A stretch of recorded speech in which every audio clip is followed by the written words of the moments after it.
नमस्कार दोस्तों, मैं आपका दोस्त प्रमोद सोनी। सबसे पहले तो आपको श्री कृष्ण जन्माष्टमी की ढेर सारी शुभकामनाएं। दोस्तों, श्री कृष्ण ने इस धरती पर जब जन्म लिया तो मानव शरीर में अवतार लिया और उनके ऊपर शरीर के सारे नियम काम करते थे। वो जानते थे कि मैं मानव शरीर के रूप में अवतार लिया है। भगवान श्री कृष्ण की अनेक लीलाएं हैं, इसी कारण उनकी दिनचर्या और उनकी आदतों का विस्तार पूर्वक वर्णन नहीं मिलता। कई शोधों द्वारा पता चला है कि उनकी दिनचर्या और आदतें अगर आज के इस युग में इंसान अपना ले तो वो पूरी तरह से कामयाब और अपना जीवन बदल लेगा। कई शोधों से पता चला है कि जो श्री कृष्ण की आदतें और उनकी दिनचर्या के सामान्य आदतें थीं, अगर किसी इंसान ने वो आदतें अपना ली तो उसका जीवन अद्भुत हो जाएगा। तो आज चर्चा करते हैं ऐसी ही कुछ आदतों की जो भगवान श्री कृष्ण ने अपने जीवन में अपनाई थीं। इनमें से एक आदत थी सुबह योगाभ्यास करना। जी हाँ दोस्तों, अपना दिन शुरू करने से पहले भगवान श्री कृष्ण योगा जरूर करते थे। हमें भी अपने जीवन में किसी भी प्रकार से कसरत को, एक्सरसाइज को शामिल करना चाहिए। उनकी नंबर दूसरी आदत थी, वो थी ज्ञानार्जन। वह किसी भी प्रकार से ज्ञानार्जन जरूर करते थे। उनके संगीत विद्या से लेकर युद्ध कौशल तक सभी कुछ में उन्हें महारत हासिल की हुई थी। भगवान श्री कृष्ण योगाभ्यास के साथ ही मेडिटेशन भी किया करते थे। जी हाँ, वह जब ध्यान मुद्रा में होते थे तो लगातार 3 घंटे तक एक ही आसन पर ध्यान में मग्न बैठे रहते थे। दास दासियों को भी उनके पास आने की इजाज़त नहीं थी और किसी भी प्रकार से ध्यान भंग करने की अनुमति नहीं दी थी। इसका मतलब ये है कि वह मेडिटेशन भी करते थे। उन्होंने संगीत विद्या, मानव स्वभाव से लेकर युद्ध कौशल तक सभी का ज्ञान अपने अंदर समा के रखा था। इसका अर्थ यह है कि भगवान श्री कृष्ण लगातार ज्ञान अर्जन करते ही रहते थे। हमें भी उनसे ये सीख लेनी ही चाहिए। आज कलयुग में अगर हमको श्रेष्ठता चाहिए, हमें अपना जीवन सफल बनाना है, तो कुछ लेसन हमें भी अपने जीवन में उतारने ही चाहिए। मेरे विचार से अगर हम ये सारे लेसन उनसे सीखते हैं तो फिर हमें भगवान श्री कृष्ण के दर्शन अपने अंदर ही हो जाएंगे। नंबर 1, एक्सरसाइज करें। दोस्तों, चाहे मॉर्निंग वॉक हो, योगा हो, जिम हो या फिर कोई स्पोर्ट्स हो, किसी भी प्रकार से शारीरिक तौर पर मेहनत करें। जब हमारा शरीर हरकत में आता है तो हमारा ब्रेन भी एक्टिव हो जाता है। हमारी बॉडी में डोपामाइन और इस जैसे कई सहायक केमिकल रिलीज होते हैं जो हमें विनर की फीलिंग देते हैं, खुशी की फीलिंग देते हैं। जब हम शारीरिक तौर पर मेहनत करते हैं तब हमारे शरीर से पसीना निकलता है, जिससे हमारा सबसे बड़ा ऑर्गन यानी हमारी स्किन, उससे पसीना निकलता है, रोम क्षेत्र खुल जाते हैं, उनमें ऑक्सीजन अधिक मात्रा में पहुंचती है। इसी कारण जो लोग एक्सरसाइज करते हैं उनका चेहरा ज़्यादा ग्लोइंग और शाइनिंग होता है। जब हम एक्सरसाइज करते हैं तो इससे हमारा फोकस भी इम्प्रूव होता है, जिससे कंसंट्रेशन भी बढ़ता है। इसके लिए हम हर लक्ष्य पाने के लिए तैयार हो जाते हैं, चाहे वो पढ़ाई में अच्छा प्रदर्शन करना हो, स्पोर्ट्स में आगे बढ़ना हो, किसी जॉब में आगे बढ़ना हो या बिजनेस में आगे बढ़ना हो। हम हर तरह के तरक्की के लिए फिजिकली और मेंटली रूप से तैयार हो जाते हैं। हमारा शरीर मेहनत करने के लिए ही बना है, लेकिन आजकल कंप्यूटर में ही सारे काम होते हैं, इसलिए इंसान का शरीर आलसी होता जा रहा है। उसी कारण तमाम बीमारियां शरीर में घर कर रही हैं। इनको हटाने के लिए हमें एक्सरसाइज करना ही होगा। तो दोस्तों, कभी भी आप एक्सरसाइज को अंडर एस्टिमेट ना करें, हल्के में मत लीजिए। एक्सरसाइज ज़रूर करें। एक्सरसाइज के अनंत फायदे हैं, चाहे शारीरिक हो या मानसिक हो। आदत नंबर 2, बुक रीडिंग। जी हाँ दोस्तों, ज्ञान कहीं से भी मिले, सबसे पहले हमें उसे हासिल कर लेना चाहिए।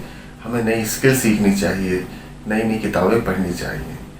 अगर आपसे ये पूछा जाए कि कोई एक ऐसी आदत का नाम बताइए जो आपको सक्सेस, खुशी, पैसा सब कुछ हासिल करके देगी, तो आप क्या कहेंगे? आप कहेंगे कि ऐसा कुछ नहीं होता। पर हर सफल आदमी ये जानता है कि इस आदत का नाम बुक रीडिंग है। जी हाँ दोस्तों, अगर आपको सफलता चाहिए, खुशी चाहिए, तो वो रास्ता किताबों से होकर ही गुजरता है।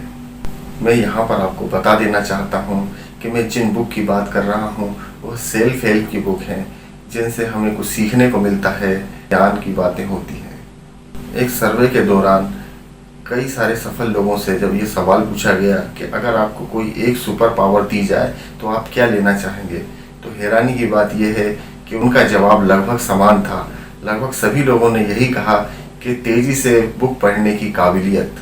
दुनिया के सबसे सफल लोगों के सर्वे में ये पाया गया है कि उनमें ये एक आदत सबसे कॉमन होती है, जो है बुक रीडिंग। जिस तरह शरीर को स्वस्थ रखने के लिए एक्सरसाइज ज़रूरी है, उसी तरह हमारे ब्रेन को भी फिट और एक्टिव रखने के लिए मेंटली एक्सरसाइज की ज़रूरत होती है, और यह काम करती है बुक रीडिंग। दोस्तों, अगर खाली ज़मीन हो तो उस पर खरपतवार उग जाती है, अगर कोई बीज नहीं डाले जाते तो खरपतवार आने लगती है।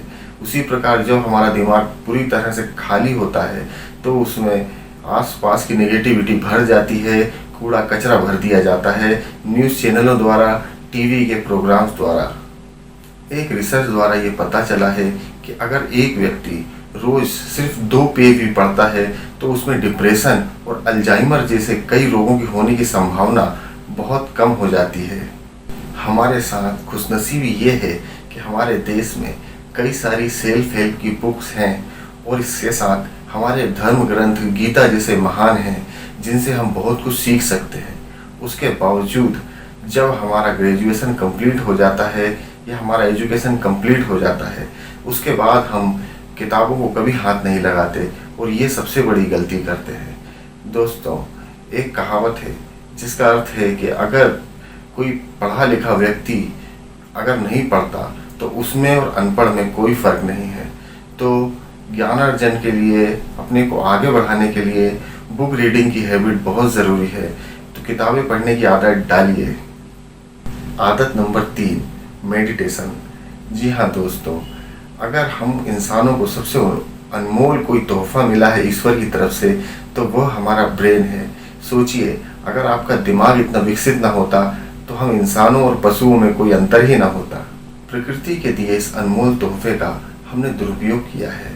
हम एक विचार से दूसरे विचार, दूसरे से तीसरे विचार पर को सोचते ही रहते हैं। अनवरत हमारे दिमाग में एक के बाद एक विचार चलते ही रहते हैं। एक अनुमान है कि हमारे ब्रेन में लगभग एक दिन में 50,000 विचार आते हैं, जिनमें से अधिकतर फालतू की बकबक ही होती है। नकारात्मक विचार ज़्यादा होते हैं। इस प्रकार हम उस चीज़ को बर्बाद करते हैं जो हमारी कामयाबी के लिए सबसे ज़्यादा ज़रूरी है, और वो है हमारे ब्रेन की ऊर्जा। जी हाँ दोस्तों, हमारे ब्रेन में जो ऊर्जा बनती है उसको सबसे ज़्यादा हम लगातार सोच विचार करके ही नष्ट करते हैं।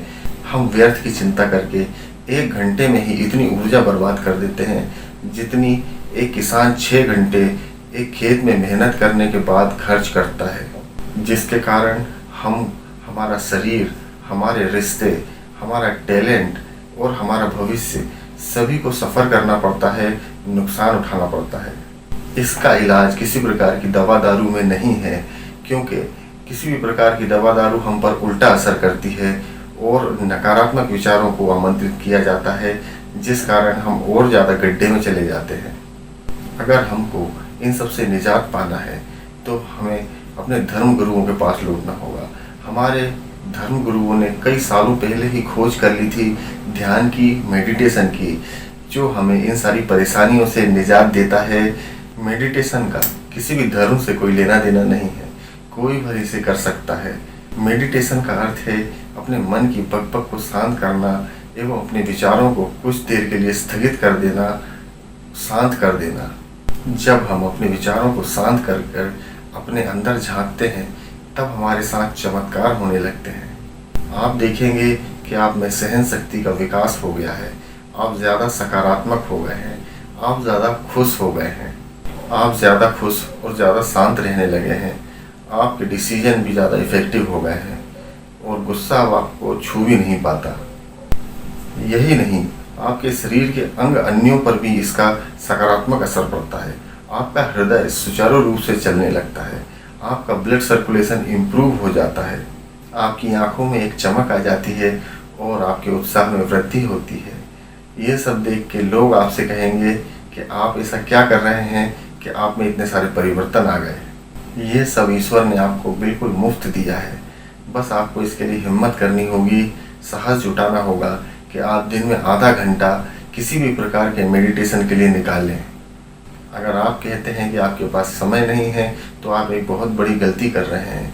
आप ईश्वर द्वारा दी हुई एक शानदार जादू को नहीं देख पा रहे जो मेडिटेशन के रूप में आपको दिया गया है। अगर आप लोग मेडिटेशन करना चाहते हैं तो मैंने अपने चैनल पर एक मेडिटेशन की विधि बताई है जो आई बटन और डिस्क्रिप्शन में मैं डाल दूंगा, तो जाके उसको भी एक बार देखें। तो दोस्तों, आपको मेरा ये वीडियो कैसा लगा मुझे कमेंट करके बताइए। अगर वीडियो पसंद किया हो तो लाइक करें, सब्सक्राइब करें, और मैं मिलता हूँ फिर आपसे नेक्स्ट वीडियो पे। तब तक के लिए आपसे इजाज़त चाहता हूँ। धन्यवाद।